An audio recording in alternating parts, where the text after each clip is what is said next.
There's a couple here on your list that aren't on the list, actually, that maybe I want to get your thoughts in and around.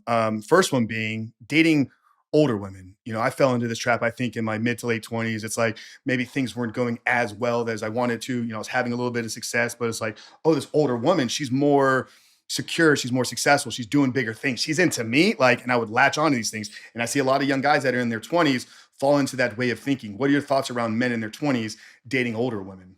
Yeah, I see that a lot. I've had quite a few guys call in on my podcast and like, hey, I'm 27 and I'm dating this 41-year-old and she's super hot and she's a smoke show.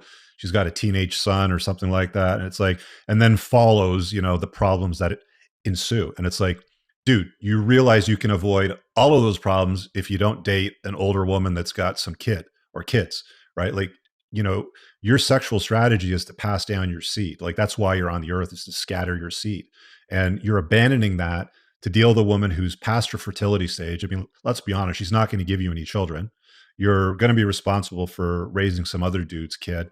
And at the end of the day, you're not really able to lead a relationship if you're 27 and she's 41, right? Because she's always going to look down on you, right?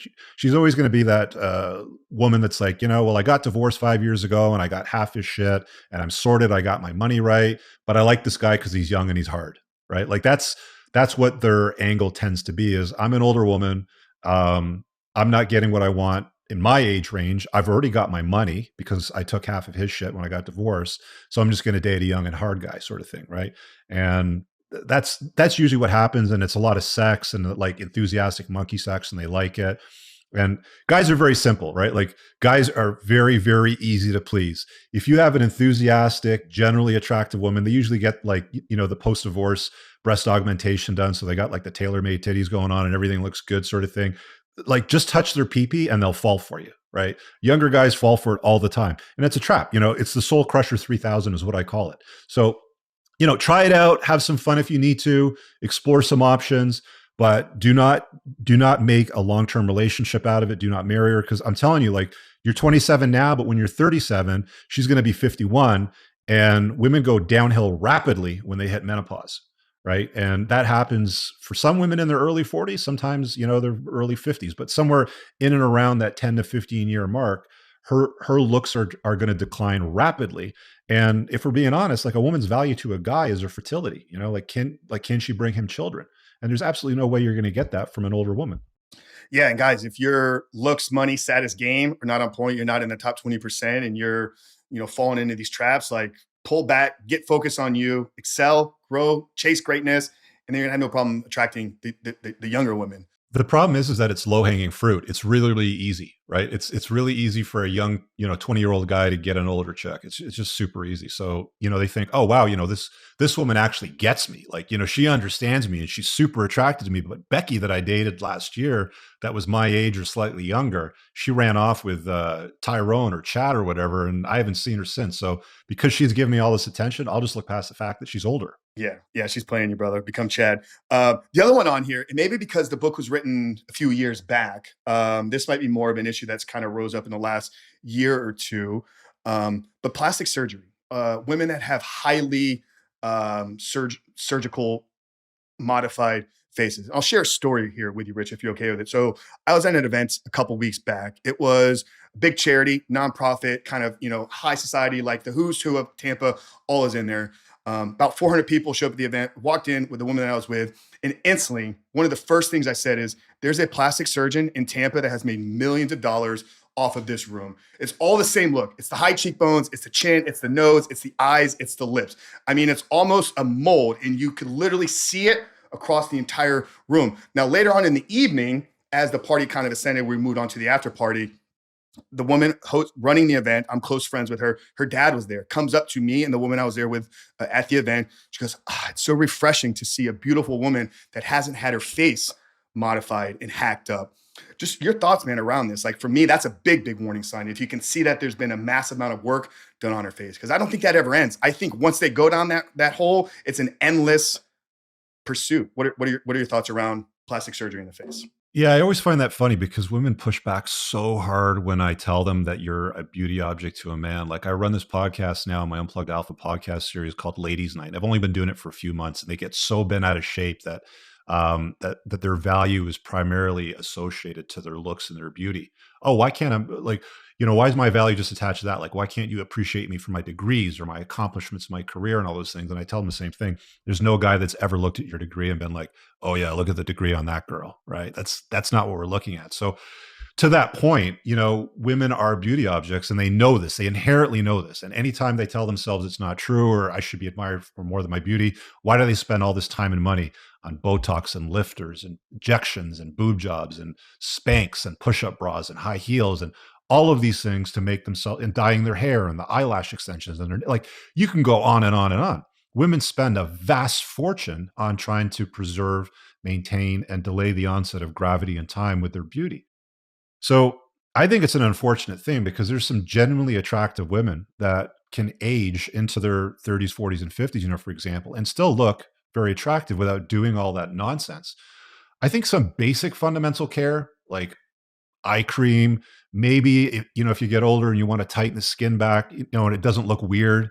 Um, but like when they get to like the lip fillers where they can't laugh and they're, they look like a fish or their eyebrows can't move, because their forehead's frozen from all the Botox. It's not a good look. And somebody needs to tell these women the truth. You look like trash. Like it doesn't look good. Maybe there's some guys that like that. I just don't happen to be one of them. Yeah. Richard, this is something I spend a lot of time on because, my world is kind of engulfed in the pornography addiction space. And when you talk about supernormal stimulus, there's a great study that was done in Stanford with the butterfly ecosystem where they injected these fake butterflies that had bigger wings, brighter color, eyes and whatnot. And the male butterflies stopped going to the female butterflies to mate. They started going to the artificial ones. I see what's happening in society. Maybe this is my skewed perception because I spent so much time talking with men that are wrapped up in pornography, that what women are doing is a byproduct of men being overly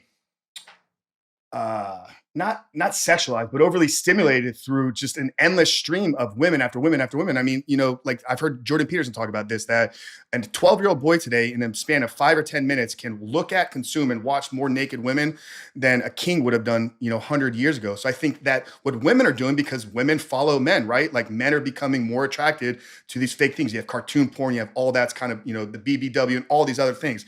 I see this is what's happening because men are weak and we're getting caught up in that. But that's just my perception around these things. But it's not attractive to me at all. And it's once you see it, it's like you can't unsee it. And like I said, I've seen so many women that they'll start with the nose, but then it's the cheeks, and then it's the jaw, and then it's the lips, and then it's the eyes. And it's like, because every time they change something, they're not liking the person that they're seeing back. So it becomes this endless, almost facial body dysmorphia type of life.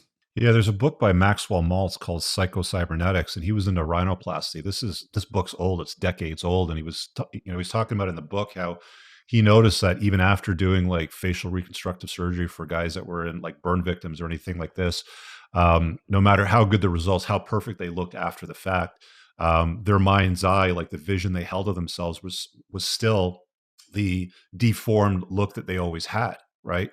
So I think that's just one of the flaws, with human thinking. I honestly like, I get why women do it, and I see the industry exists, and there's a lot of push to encourage and endorse that. And I mean, some self care is good. Like, I want a woman to look fit and feminine, and I get, look, hey, maybe time and gravity haven't been good, and you want to get a breast augmentation. Fine. I mean, but when it gets to the point where it's like, she walks in the room and her tits enter the room like 3 seconds before the rest of her because they're so big, then it kind of gets exaggerated, right? Like, like take care of yourself, but don't go so far that it looks obnoxious. And I don't know, maybe some women, the way that guys to some degree get addicted to porn and like going down the rabbit hole or whatever that looks like, women might get, addicted to the notion of like facial, surgeries and lifts and Botoxes and injectors and all these sorts of things. And, fine. It's just, I want you to eat. You're just not going to eat at my table. Yeah. All for the self-care, man. Healthy nutrition, hydration, water intake, get regular facials for women, right? Strength train, build muscle, like, Take a muscle is, collagen the supplement longevity too if organ. you get Yeah, take older a as a collagen woman, supplement. because yeah. Exactly. There's a lot of things that you can naturally do to keep yourself looking young and beautiful. I really hope you guys enjoyed that clip. If you want to watch the full-length podcast, you can find that over here, that clip's from. If you're newer to the channel, make sure you hit subscribe over here, and pin down below in the top comment, you'll find a bunch of useful links to my website, my supplement line, books, and a bunch of other stuff. Have an amazing day. Peace out.